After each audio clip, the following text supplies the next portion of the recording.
మాజీ మంత్రి వైసీపీ నేత సీదిరి అప్పలరాజును పోలీసులు మంగళవారం ఒకరోజు కస్టడీలోకి తీసుకున్నారు. గార మండలం అంపోలులోని జిల్లా జైలు నుంచి ఆయనను అదుపులోకి తీసుకున్న పోలీసులు ముందుగా సింగుపురం ప్రాథమిక ఆరోగ్య కేంద్రంలో వైద్య పరీక్షలు నిర్వహించారు. వైద్య పరీక్షల అనంతరం సీదిరి అప్పలరాజును విచారణ కోసం కాశీబుగ్గ పోలీస్ స్టేషన్ కు తరలించారు.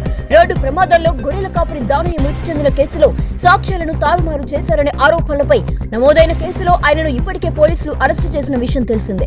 ఈ కేసుకు సంబంధించి కోర్టు అనుమతితో ఒకరోజు పోలీసు కస్టడీ లభించడంతో ప్రమాదం జరిగిన పరిస్థితులు, ఘటన అనంతరం జరిగిన పరిణామాలు, సాక్ష్యాల తారుమారుపై ఉన్న ఆరోపణల అంశాలపై పోలీసులు అప్పలరాజును ప్రశ్నిస్తున్నట్లు సమాచారం. ఇక విచారణ అనంతరం పోలీసుల దర్యాప్తులో వెలుగులోకి వచ్చే అంశాల ఆధారంగా తదుపరి చర్యలు ఉండనున్నాయి.